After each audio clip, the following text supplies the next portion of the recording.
Hello everyone, welcome to yet another day in this The Clown Decade, the decade where things are only going to get worse before they get better. And once again, I'm having to make a video about why we can't have nice things. Obviously, along with the news I'm going to be going through today, we also had Musk throwing out some absolutely scathing pot shots over to Donald Trump, so it looks like the bromance of 2024 has ended up in a nasty divorce. Fortunately, I suppose I can say this much: over on this side of the aisle, the divorce between Zia Yusuf and Reform is a lot more dignified. Because yes, Zia Yusuf posted this yesterday at about 5:30. 11 months ago, I became chairman of Reform. I've worked full-time as a volunteer to take the party from 14 to 30%, quadrupled its membership and delivered a historical electoral result.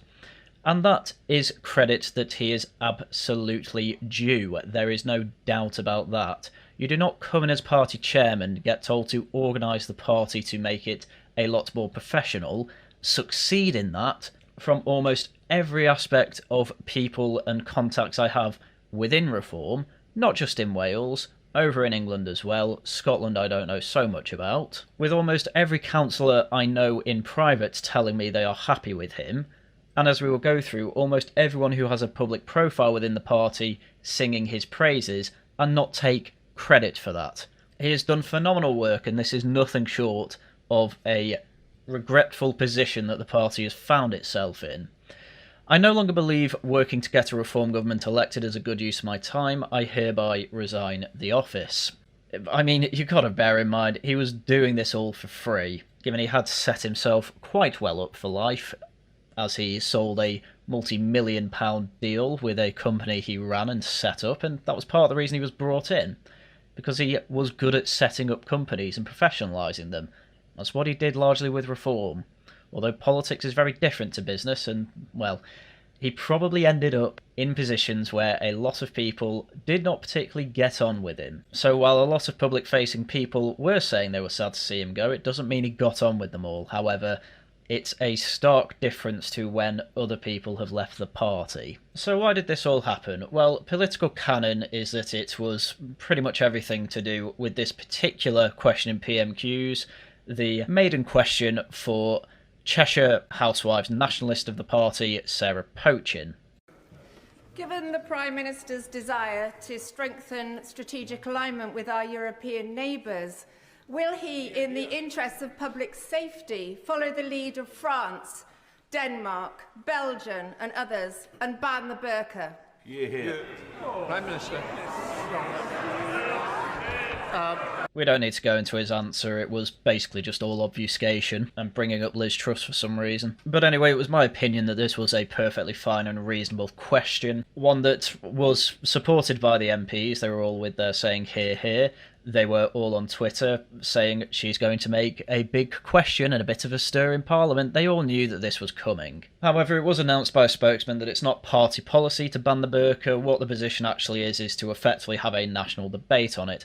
A little bit like Labour are doing with euthanasia, which I still think is largely reasonable.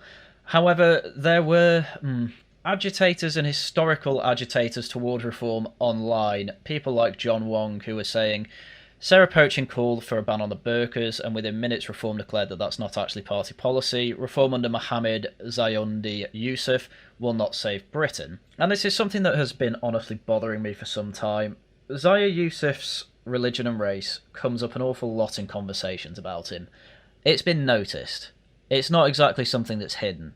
It's something that even left-wingers, despite the fact that Zia Yusuf isn't exactly the most well-known person, who knows who Tory Labour chairmen are, for God's sake, but even with the not-so-politically savvy people on the left, they have noticed this. It's even been said by normies to me. And it's something that Reform have largely been effectively saying, we don't stand by this, we stand by our chairman who's done an awfully good job. And his religion hardly comes into any decision-making from the looks of it.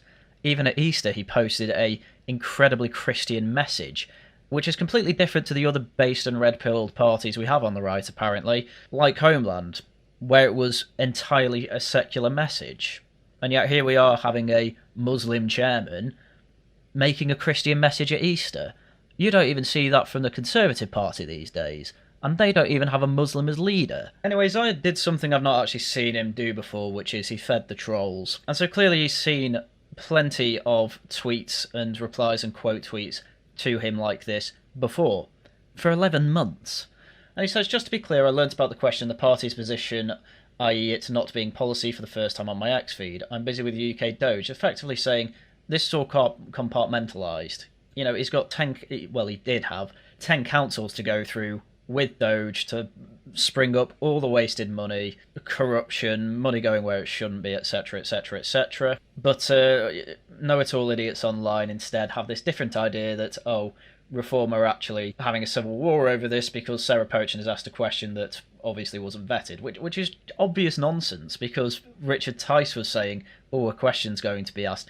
It's obvious the MPs knew that this was going to happen. Obviously Zia was not aware of it because he's busy with the councils. It's compartmentalisation, but obviously Reform position being we need a national debate on it. Sarah Pochen obviously showing she's on the side of, well, it should be banned then. But obviously Reform are going in one direction of that, and I've seen no evidence to say that Zia Yusuf is actually against it. He just didn't know about it, and he's probably fed up with people making these assumptions based on his religion and race. I mean, you've got to bear in mind that he's of Sri Lankan ancestry. Sri Lanka banned the burqa. I don't think he's against it, and I don't think there's any evidence to say that he is.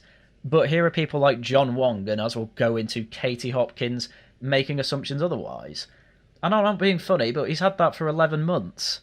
I'd get fed up with it too. So as mentioned, I'll go through Hopkins's. Dear Zia Yusuf, Mohammed, a Reform Party UK spokesperson, said the burqa ban is not party politics. This is you at work again, Mo? What next? Sarah Pochen threatened you in the office? Need to report her to the police? The burqa ban must be party policy. As I say, agitators trying to show off that they have the most based position possible, while not particularly thinking realistically how you actually get the burqa ban in. Is the burqa ban making it party policy actually popular? Are you going to lose votes for it? It's way more complicated. The national debate side of things, much safer, it's what Reform are going forward with, while the popularity of it is basically worked out. And once the national debate has happened, I imagine they'll land on it being party policy or not. I imagine it would be party policy though, because I don't really know anyone who likes the burqa. And this was Zia's last tweet before he obviously resigned, and this was at 8 AM. Nothing to do with me, had no idea about the question, nor that it wasn't policy, busy with other stuff, and, you know, this is down to Reform comms. Reform comms are infamously not particularly good. Should the chairman have known about this? Yes. Would there have been much difference if he knew about it? Probably not. I suppose his reply will have been, yes, I did know about it and supported the question, which I suppose would have been better and put any of these accusations out the water. But it's not what happened, and, well, people in the higher echelons of Reform are remarkably honest for politicians, so he didn't want to lie about it, I suppose. It's the second sentence that he absolutely didn't need to say that caused... well, it didn't really cause confusion. Everyone just takes this as political canon now. But he said, I do think it's dumb for a party to ask the PM if they would do something the party itself wouldn't do. Which I took as, you're a fool if you think Reform aren't going to ban the burqa if it does end up winning a public debate. Everyone else has taken that as, oh, he's calling Sarah Pochen dumb for asking the question if it's not party policy. I am still very much in the camp that it's the former. However, as I say, political canon, as is reported pretty much all over the media, is that Zia called her dumb. I have doubts that the chairman would tell the newly selected MP, who I would imagine had a hand in hand-picking, would not call her dumb for a first question, and especially one we don't even know his position on. People are making all these vapid assumptions, largely because of his religion. How devoted he is to that religion, nobody actually has any idea. He's got ancestry in a country that's banned the burqa as well. I am not convinced that this whole ordeal is to do with a disagreement over this, frankly, minor policy. From what an awful lot of people have been saying on Talk TV, on GB News, this is something that's been bubbling up for some time, and it did actually become mainstream news yesterday, that Zia had almost been sidelined from his old duties as chairman, because he'd done all his startup work, to move over to Doge, where he had 10 councils to run, and there could have been disagreements on that. It's also no secret that not everyone is a fan of his style of running the party. A lot of people say that he's got very high standards, standards they don't necessarily agree with. It's no secret that there have been many criticisms about him. Obviously, these all stem from Ben Habib, that then moved on, obviously, to Howard Cox. Obviously, then Rupert Lowe got the boot. I still stand by that Reform didn't do anything wrong by getting rid of him. Frankly, this hasn't changed my opinion on any of that. I've not seen evidence or anything that's happened over the past 24 hours to make me change my mind on that. The most I will say on it is that obviously the CPS saying there's not enough evidence to prosecute Lowe probably didn't reflect too well in the upper echelons of the party, and as we'll go through, even Nigel Farage thinks it was a mistake to get the police involved, which, fair enough, he knows about that situation better than me. I've heard from other insiders that it wasn't that unreasonable, but at the end of the day, if you are going to call the police on something like that, you have to at least get it to court to make it not look like it was a stitch-up, and unfortunately it just looks like a total stitch-up. But, well, Farage isn't saying it is a stitch-up, he's saying it was a mistake. What that means exactly, well, I'll get into that when he gets to it. Anyway, back on topic. Doge, as it's currently incarnated in Kent County Council, pretty much dead. It's not that it's going to die forever, it's that it's on hiatus until they're under new management, because Nathaniel Freed, the young entrepreneur who Zia got on board to help with Doge, he has said, I have huge amount of respect for the work that the councils are doing and save taxpayer money and reduce waste. Zia Yusuf got me in, and I believe it's appropriate for me to leave with him. I have absolute confidence that the reformed Doge will succeed without me. Which is a much more diplomatic tweet than Zia Yusuf's, but yeah, from what I understand, Zia Yusuf has not had an easy 24 hours, with a mixture of God knows what's going on within the party, a mixture of just him being headline news absolutely everywhere, mainly his poorly worded tweet being the source for everyone to go on yet again about how Reform are not unified, but I'm not going to lie here. The way he has exited, it is very dignified, and the party still seems largely unified. This is a loss to the party. This will do damage to it, no doubt, just like Lowe being kicked out did. But in the long term, they're probably still going to do very, very well. And, you know, bear in mind, after Lowe was kicked out and there was a whole week where people thought Reform were going to die. 30% now. Is that going to continue? Let's hope. Might take a bit of a drop, but with the way that the Reform MPs, and especially Farage, has been on the media circuit and going round to councils, and especially in Scotland over the past week, clearly the party machine is still chugging along. Anyway, as mentioned, this was a rather graceful and dignified exit, with most of the MPs directly thanking Yusuf and making it clear he was pivotal in his role as chair for the past 11 months. Nigel Farage here saying, I'm genuinely sorry that Zia Yusuf has decided to stand down as Reform UK chairman. As I said just last week, he was a huge factor in our success on May the 1st and is an enormously talented person. Politics can be a highly pressured and difficult game, and Zia has clearly had enough. It's a loss to us in public life. Again, I completely agree with that, and as I say, I'm not convinced he was necessarily against the Burqa ban, or if he was against it, it's not his reason for leaving. Again, he's been working on this for 11 months with, frankly, nothing but criticism from agitators that entire time. And no doubt he will also have had some complaints within the party. You're running a party that's nationwide, of course there's going to be people who are against it, you know. It happens under every single leadership in every single major party. The only people that don't seem to complain about their leadership are the Greens, but even they're having complaints now, with Zach Palensky looking like he's going to get up there. So, you know, you find me a political party that is completely unified and has no complaints of its chairman or leader, and I will show you a unicorn. As I say, Zia Yusuf did incredibly well with his job there, and Nigel Farage, the leader at the very least, is on the side of it is a great loss. And you know who else is? Richard Tice. I wish to add my huge thanks to Zia for all his work and major help in securing such progress and success over the last 11 months. We would not be where we are today without him. James McMurdoch, thank you Zia for your hard work and dedication. You're a gifted individual who frequently impressed. Wishing you every success in the future. As for Reform on our mission, onward and upward. Absolutely, that is the attitude the party has. Thank you very much, Zia, for all your hard work. You were invaluable over the past 11 months. Sad to see you go, but the mission moves on. And that's pretty much how it is. There's barely anyone in politics who has a job for very long. If you last in a job for a long time, you're doing something very well, but most people can't hack it. And losing chairman, as we'll get into, not actually that uncommon. Cero, who apparently Zia called dumb. Zia has been a great friend and colleague during my short time as an MP for Uncombe and Helsby. He entered politics for all the right reasons, and his dedication, commitment, and the professionalisation he brought to the Reform UK will have a lasting legacy. Again, this is another reason I don't think he was calling Cero dumb. And I think this has an awful lot more to do with the fact that Zia is under an awful lot of pressure, he's under the public eye an awful lot, and as I say, his X-feed will just be full of people being absolutely horrendous to him, some of which, it can't be denied, is to do directly with his race and religion. And you do all this work for 11 months, you largely see that it's quite thankless, and then on Twitter it's just people being nasty like that. It would drive anyone to suicide, let alone just leaving the party. So in a way, I suppose the dork right got their way. They're all happy about this, as are the mainstream, and as are the Uniparty. If you're finding yourself constantly on the side of the Uniparty, and a side that is very open to someone like Rupert Lowe joining them as part of the Uniparty, as the Tories are, I would have thought you start to question, well, at the end of the day, if a system is just... Sorry, if the purpose of a system is just the results of it, then the results of this campaign are the purpose of it. The purpose seems to be destroy reform and get the base people in the Tories. The greatest containment for the right wing that we've ever seen in our lives for 200 years.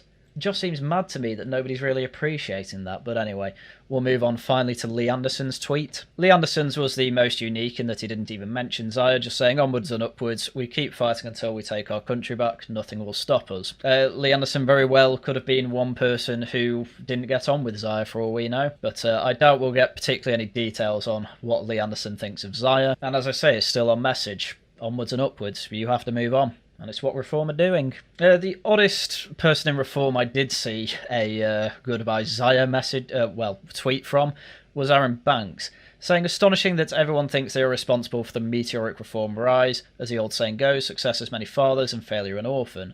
Zia worked very hard but struggled with relationships and people. The corks will be popping in Party HQ this evening. Reform will power on.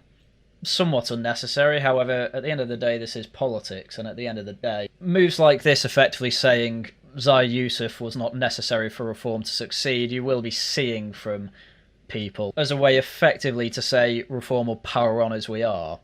This is a crass way of doing it, and, well, it's Aaron Banks, so I wouldn't expect it any other way, really. And it's no secret that the way Zia was running as chair was not to everyone's taste. That's no secret to anyone, and hardly a surprise to anyone either. However, as he mentions, Zia I mean, you don't get from 14 to 30% and have the most local election candidates of any party without doing an awful lot of things right. Doesn't mean he got everything right, and I don't know anyone who would even remotely claim that. Anyway, moving on to other high-profile politicians within the party, we had Tory defector Dame Andrea Jenkins, now Mayor of Lincolnshire, who again had really nothing but praise for Zia Yusuf. I mean, I agree with what Nigel said. I mean, look, Zia was very good to me personally in helping me get elected. I've never felt so supported as a candidate. I certainly never felt this supported in the Conservative Party.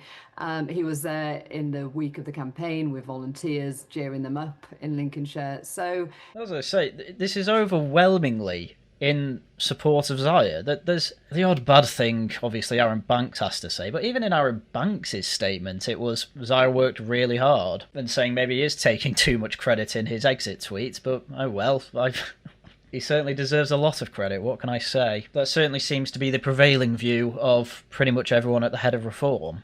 And as I say, there's nobody in Reform that seems happy about this. In fact, I had a couple of DMs from people effectively saying, oh, my normie family members were saying they quite like Zia, and this is a bit of a shame. I want to say, though, on that point, this will be an awful lot like the Lowe situation. People won't know who Zia is, generally. This is very much, yet again, a political drama that political junkies are all obsessed about. This, again, won't be... It will be bad, no doubt about that, but it will not be unrecoverable. It will be a blip, and a larger blip than Rupert Lowe being kicked out, certainly.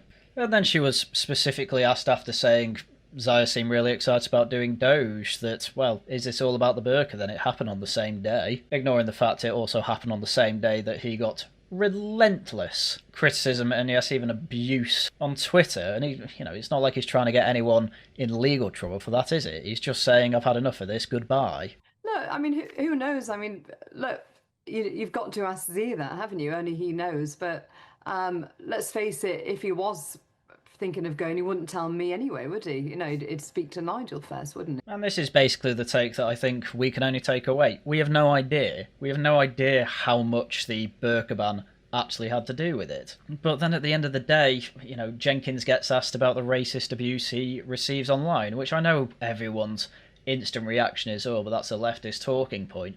I'm not being funny. I've read my comment. I even get it here whenever I make a defence of Zia. It clearly happens. We all know it's sent directly to him. I don't know why the dork right would keep posting memes that effectively say, yes, we're racist unironically, and then have a go when someone like Andrea Jenkins or Farage says, oh, by the way, he's getting racist abuse. You're openly saying you're doing it.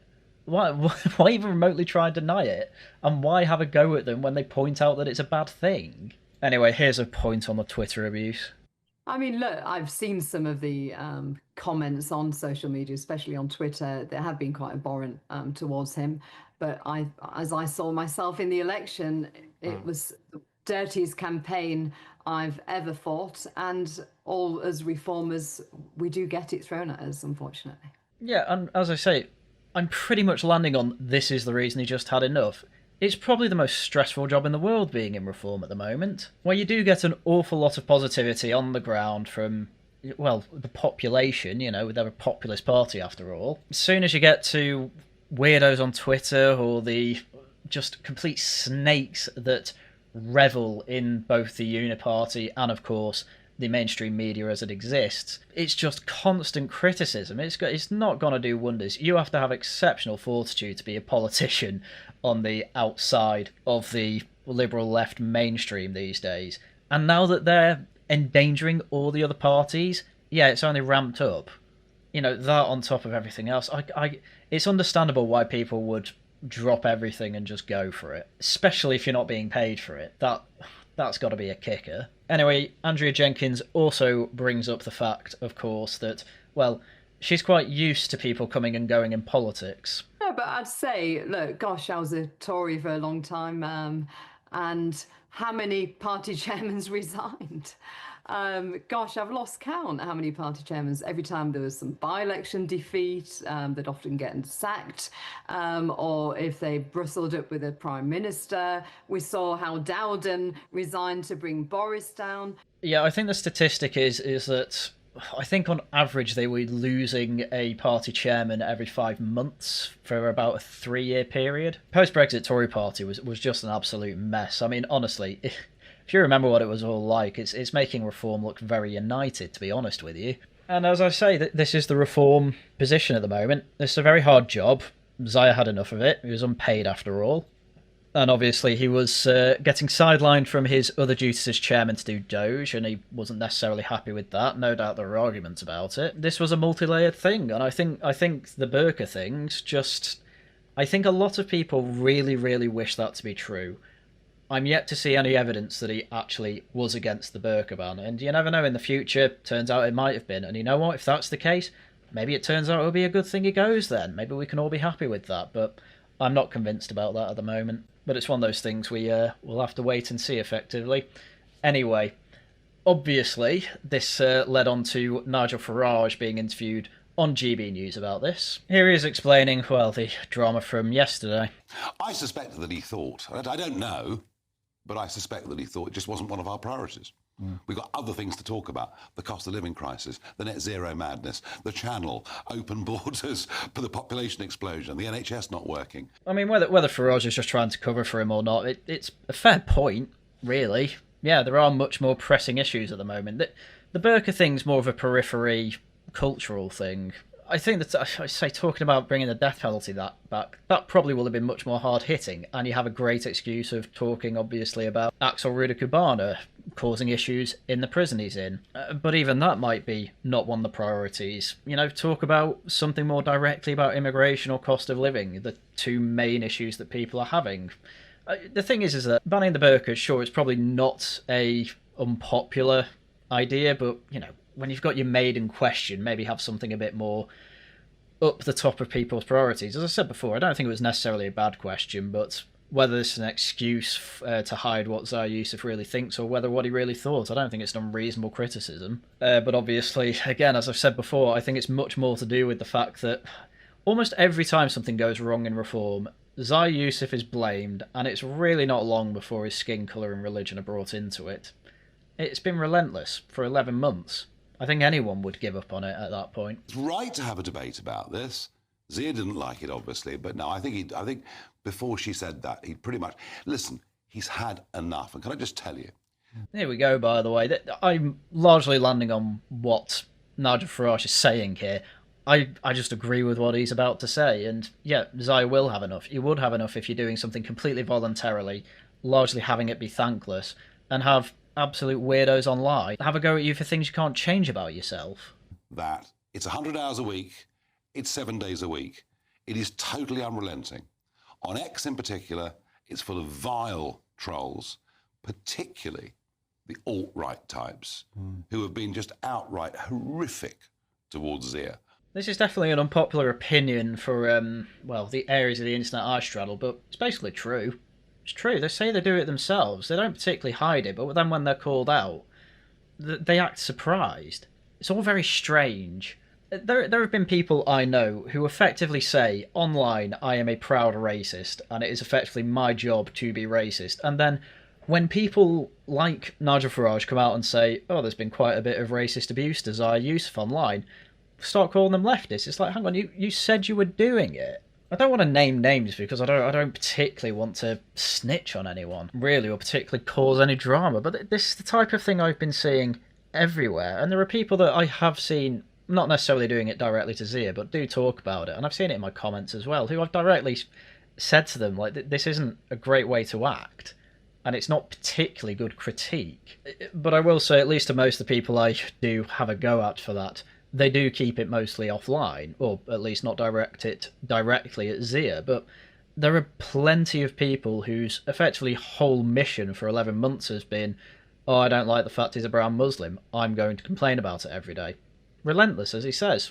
And I agree with it. I've seen it myself. And the fact that people are now, they've been open and quite happy to bleat and boast about it, only to now say, oh, Farage talking nonsense. It's, I mean, what do you mean?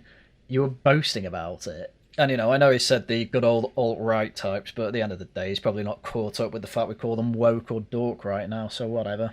There's been a problem with that for quite some time, and the whole Douglas Murray thing kind of laid that all out in the sunshine, and I think this fracturing is going to continue effectively until they get the message that they're simply not wanted in reform. Or I doubt they're even wanted in MAGA, to be honest. I don't see Trump as this mega racist. Hell, J.D. Vance, isn't he? Married an Indian. Right from the very start. And I think he's just said to himself, do you know what? There are other things I can do with my life. Yeah, and I'm not shocked about that. And he also goes into the anecdotes he has about people who come over to politics from business and it's just a completely different ball game and they can't hack it because it's just that different. Again, as I say, this is a multi-layered thing, and I frankly think the fact that people are now effectively trying to downplay some of the said they themselves have said about Yusuf, to Yusuf in his replies and all that, not necessarily all of it has been racist. There's been fair critiques of Zia Yusuf. I've had some in this very video. But people like, one person I don't mind saying, people like Steve Laws, who will effectively say, oh, Farage actually hates you and doesn't take this seriously, what's he talking about online trolls for? When at the same time he's been saying, oh, Yusuf's a brown Muslim for ages. I mean, that was just one example of many. Why do you do this? Why not just be loud and proud if you've got to be so loud and proud about it, for God's sake? Anyway, with Zia leaving, it's obviously brought up some old wounds, and, well, no doubt they start talking about Rupert Lowe. No. We all had a riff with Rupert Lowe. Rupert's behaviour was unacceptable at so many levels. So this wasn't just Zia. All of us found him impossible to work with. So, you know, that was that. Which is something I've said for quite some time. I mean, I don't want to go into too much detail on it. I've covered it so much. But the man was counter-signaling the party, and we're not just talking about the Daily Mail thing. Even before Nigel joined, he did a speech right before Richard Tice's, when Richard Tice was still leader, saying, wouldn't it be grand if Nigel Farage came back as leader? Big round of applause, big cheer, and then Richard Tice, leader of Reform, goes in. The man is either completely unaware of, I mean, how these hierarchies work, given he's probably used to being at the top of them, is an idiot, or is a vindictive snake. I mean, take your pick on that. I don't really care which it is. That, along with histories of making deals with the Tories outside of the deal, obviously, Nigel Farage made with them in 2019. He has a history as well of just being difficult to work with, even in Southampton, say. Southampton fans do not like him, from what I understand. As much as he does good work as an MP and he asks all the right questions and things like this, at the end of the day, if you can't work in a political party, you're kind of useless as a politician, aren't you? And quite clearly, he couldn't work in a political party, and it sounds like everyone had an issue with him. So, well, we'll get into it specifically, but I don't think he's coming back. Zia, do you know, when people have exceptional strengths in some areas of their life, there are other areas where perhaps they're not quite so strong. I think in terms of dealing with staff, etc., you know, there was a bit of a Goldman Sachs type mentality. I mean, and politics is different. Yeah, the Goldman Sachs type mentality is definitely, well, it's basically a big clockwork machine. And obviously a lot of people in politics are not like that, and political parties typically aren't quite like that either. However, despite all that, he still did a pretty good job of it and will have made enemies in the party. Everyone does to climb the greasy pole. It's a tale as old as time. It's not surprising to anyone. I mean, good lord, look at the absolute guff Farage has had over the past decade. So, look, you know, were his interpersonal skills at the top of his list of attributes? No. The thing is, I know exactly the type of person he's talking about, and not everyone gets on with them at all. It makes perfect sense. And, well, as Farage says, he comes from that side of business. Look, he and I have worked together for 11 months, you know, 7 days a blooming week. We've barely had a disagreement during that time. I've got huge admiration for him, and I think... So this is the thing, he was a good fit with the top brass, and the top brass aren't necessarily going to be great with those as you obviously climb down the hierarchy, but at the end of the day, if you've got a decade-long project that you are heading, to some degree, those at the bottom of the hierarchy effectively just have to say, right, this is the plan, we go along with it. That's my attitude to the whole thing. If it's wrong, it's wrong. I mean, what's the alternative? Labour or Tories? Come on. Not everyone got on with him. But you know what? It's called politics. Yeah. Not everyone does get on. Yeah, pretty much. So I really don't put Zia in that bad of a category for effectively being the type of person you'd expect him to be from a business like Goldman Sachs and making his own company, and then going into politics where people won't necessarily be used to that type of environment. And as I say, pretty much all the top brass, pretty much, obviously not all of them, they have good things to say about him. So whether they did get on with him or not, at least on the public front, Reform is still largely united. They've lost a key member. But I'm not being funny with the growth that they have been getting and the fact that they've had plenty of donor dinners. It's probably not going to be that small of a pool to pick from for his replacement. Who it's going to be, I don't know, but hopefully it will be someone as, if not more, talented. And they carry on with the mission. Anyway, that was not the end of Nigel Farage, because he said something that I know quite a few people who follow this channel will not like, but I appreciate it. Could Rupert Lowe find a way back into Reform UK? I'd rather eat razor blades after the way he's behaved. And the things he said about us, no. And I have absolutely no idea why anyone would expect any different answer from that. Lowe has been shocking since being kicked out of the party, rightly or wrongly. If anyone was not going to get Lowe back in the party, it was Rupert Lowe himself. Hell, even around the elections, he was writing for the Telegraph, effectively signalling, do not vote for Reform. He's been a counter-signalling machine and was even counter-signalling while within it. And he didn't get on with anyone. It's not shocking to me that this is Nigel Farage's reaction to that. And frankly, from what I can tell, I'm with him. Ben Habib? Good Lord, no. No, you can't work with people who, when they have the slightest disagreement with you on anything, go public the whole time. It's interesting, isn't it? Again, there's a completely different attitude with Ben Habib and Rupert Lowe when compared with Zia Yusuf. Not many people really had, within Reform, had that good at the topper echelons, I should say, who worked with Rupert Lowe directly, had particularly good things to say about him. Obviously, there were some people in his staff defending him, there's no doubt about that. Turns out that they were the ones under investigation. So, of course they were going to. And then, obviously, everyone seems to ignore the fact that two women had an issue with the way the attitude and hostility to them was in the office. That's always ignored for some reason. So, obviously, Zia Yusuf probably has some way back into the party. Probably. Whether he'd want it or not, who knows? I can't imagine he would. Or if he did, I imagine it'd need to be a much more paid position and, frankly, probably more out of the public eye. Because unfortunately, not everyone can hack that. Reporting it to the police, was that the right thing to do looking back? Well, you know what? When you're a chairman, it's a bit like being a chief executive. You make lots of decisions. Most of his decisions were right. That one, well, maybe not.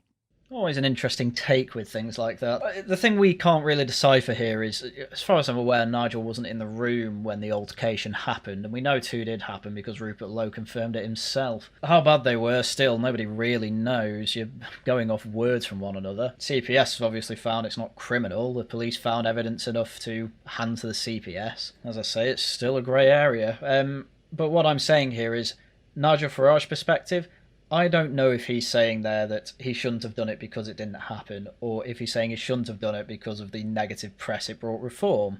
Clearly, though, he does think it was a bad move. Do other people in Reform? I have no idea. And no one has any idea, and annoyingly, I think it's going to be one of those cases where, well, it's just going to be a grey area forever and people are going to pick their sides. On top of that, though, Rupert Lowe should probably have his guns back. But anyway, that's pretty much everything I had to say on the whole Zia situation, because, to be frank, thank God Musk, for whatever reason, decided to take to Twitter and cause his own drama. I'm not covering it in any detail. All you need to know is that he said on Twitter that Donald Trump is in the Epstein files, and that's why they're not being released. He's been kicked out of government, kicked out of his job, and he's having a bit of a hissy fit about it. Again, rightly or wrongly, I don't know. So I'm not going to comment on that. But on the bright side of all this, there were some elections yesterday, by-election specifically, for certain councils, generally Reform. Pretty good night. They won a couple of seats, by quite a margin actually, in Frinton Council, with 57.2% of the vote. This, by the way, we have no indication how much this all will have been happening when most people have already voted. There is not much anyway, impact from the whole Zia thing affecting this, or the Burqa thing. It's way too quick for it to start appearing in things like this. So this is kind of the result if things were as business as usual with Reform. Anyway, it was a good result there. And then over at Maiden, Early and Whitegate, very, very rural part of the country, Lib Dem haven really. We can see there that Reform didn't do particularly well, but it's not really one of their target seats. They're not going to do well everywhere, but on the bright side, they're outperforming the Greens. So even when they do badly, they are still 4 and above. Probably should be beating Tories, but it might be one of those rural areas where you're never going to get rid of that Tory vote. So still pretty good. But even though it wasn't a win, the best result of the night for Reform, and I do mean this, is where they came third in Hamilton, Larkhill and Stonehouse Scottish parliamentary by-election. This wasn't a council seat, this was a Scottish parliamentary seat, and it could have been Reform's first, though it would have been a hell of a battle to get that. However, they came third, absolutely decimating those below, with Conservatives on 6% and Greens and Lib Dems on about 2% each. SNP slightly above them by 3 points at 29.4, absolutely decimated from where they were, and Labour largely still a bit of a stronghold there at 31%.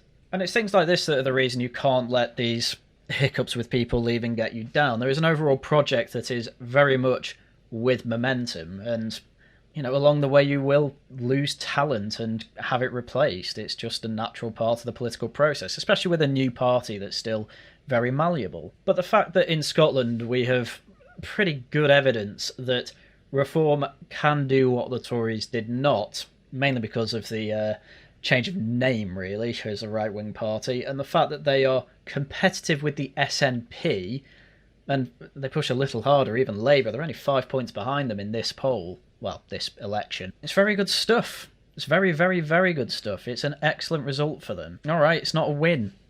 Well, the main elections, it's years off yet.